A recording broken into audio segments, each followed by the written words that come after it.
There's an old story about a culture or a nation of people who were captive for many years. And when they returned from their captivity and they were finally free, it says about them, they were like those who dream. And I think that can be true for many of us. We may not be in a physical captivity, but many of us are living in a cultural captivity. We're living in a captivity with this glass ceiling of what success looks like, measuring ourselves up against others or what the world tells us is right. We're looking at counterfeit versions of success, counterfeit versions of identity, or who we were created to be. In fact, I think we're even looking at counterfeit versions of dreams sometimes because we end up dreaming for what the world tells us or someone else's success or to be like someone else. That's the kind of captivity we have to leave, the kind of captivity we have to learn to dream again from. That's where that freedom comes from. Not measuring up to someone else's dream, but it's going after who you were created to be. It's finding that special something in your heart and giving it wings and giving it permission to fly. It's not the American dream. We know that by now. It's not the white picket fence and the big house and that version of success.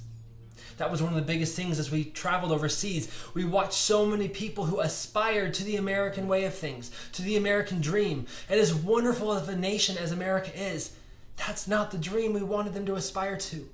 We wanted them to look down deep within them and realize there was something unique that they had, that there was a dream that's waiting to be lit and brought out to give it wings, to fly, to soar, to new heights, to new paths that others weren't created for, but they were. When you look at the American dream, one of the specific things it talks about is life, liberty, and the pursuit of happiness. You know what I love about that? Is it doesn't say life, liberty, and happiness. It says life, liberty, and the pursuit of happiness.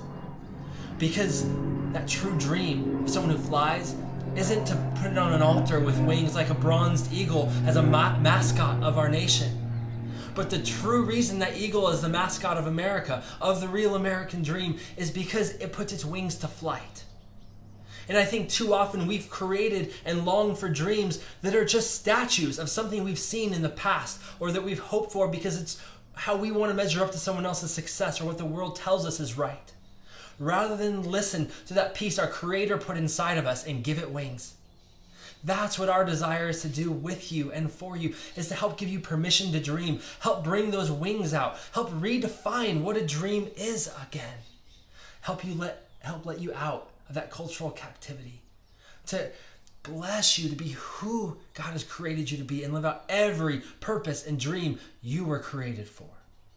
So when we look at a dream and the cards here, they may be some very surface words of asking you, what do you want to give to the world?